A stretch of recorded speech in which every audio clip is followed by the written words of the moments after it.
Welcome to part 2 of SQL Server Extended Events. And in part 2 here, we're just going to set up and run a SQL Server Extended Events session, let you see what's involved, kind of help you get your feet wet so you can go out there and start playing with it. Now the idea with extended events is we're going to go out and monitor the server for certain events that we want to see and capture data on those and then use that to optimize later. So what I'm going to do, notice I'm in the SQL Server Management Studio. I'm going to connect to the database that I want to monitor here, AdventureWorks 2012. And then I'm going to come over here to the Object Explorer and go down to the Management folder. Now I'll expand that guy, and notice right here about halfway down is Extended Events. Now if I expand that, you will notice that I see a Sessions folder. If I expand that, you can see there's a couple already there. Well, let's kick off one. I'm going to create an extended events session. So I'll right click on sessions and I can choose new wizard or new session. Start off with wizard, and when you get really cool, then you can jump up to new session. So we'll choose new session wizard, and this will kick off the wizard.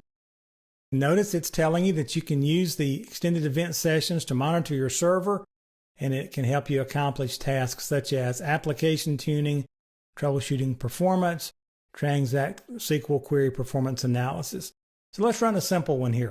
I'm going to click Next, and it needs a session name. So I'm going to call it ML Session 1. And do I want to start this at server startup? No, I do not. Then, to help monitor your server, there can be pre-configured event session templates. I don't want to use a template. I'll just choose Next. Now I'm going to select the events to capture. Now notice how many events are out here. Okay, this is a lot of different events and things that can happen. And so what I want to do is I want to see just the SQL things. So I'm just going to type SQL. That will filter them. And all I want to see is when the batch completed event happens, okay, then I want to basically read various counters. There's a number of counters already out there, but I can add my own here. I can get the database name and the database. I'll leave database ID off. The database name will work. And then I'll click Next. Then we can set event filters. We'll add a filter here so you can see how this works. Click here to add a clause. And what field would I like? Well, I want the SQL Server database name. And so when it's equal to AdventureWorks 2012, make sure I spell it right, then it's going to filter. It's only going to collect those SQL batch completed on AdventureWorks 2012 database actions. Now notice I can save the data to a file for later analysis, or I can work with the most recent data, and this is kind of out in memory, and we'll just kind of leave this alone for that, and we'll take the defaults. Click Next, and it says, is this everything you wanted? And notice I can look at it and I can say, yes, that's fine. Then notice I can script this so I can run it later from Transact SQL, but for now I'll just click Finish. Now notice, do I want to start the session immediately after the session creation? No, I don't. I could set that and it would automatically start. Notice right here is my new session, right? I can right click and say Start the session, and that will start it up. All right. Now I need to run a query so that it can capture it. So I'm going to come over here and right click and copy a query, come back over here and paste it in. And this is our simple join query. Now I'm going to go back over here to my extended event session, right click and say watch live data. So I can watch data as it happens, as it comes in. So I'll come over here and execute this query. So there it goes, it executed. Come back over here to my live data, and normally it will just pop in here, okay? For some reason, since I'm doing a live demo in a class, it's not behaving correctly, but I'll show you kind of the fix here. It is collecting it, it's just not showing up here.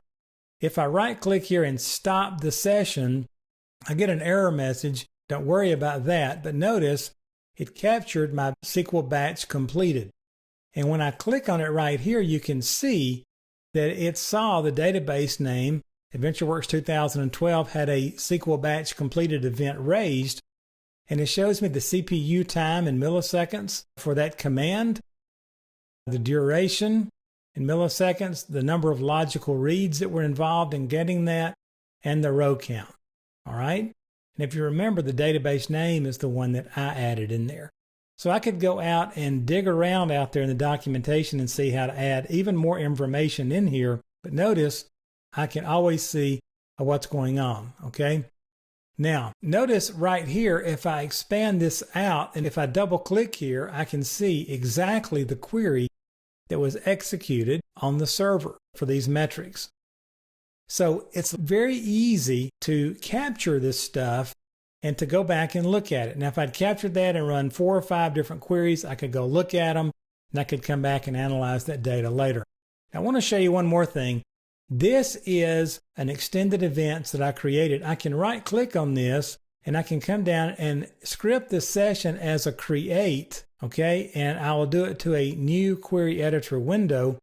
And notice this is going to write a script for me so that I can recreate this anytime I would like to just by executing the script. So that's a good way to back them up and make sure I can always recreate these things. That's a real quick explanation and demo of how to use SQL Server Extended Events.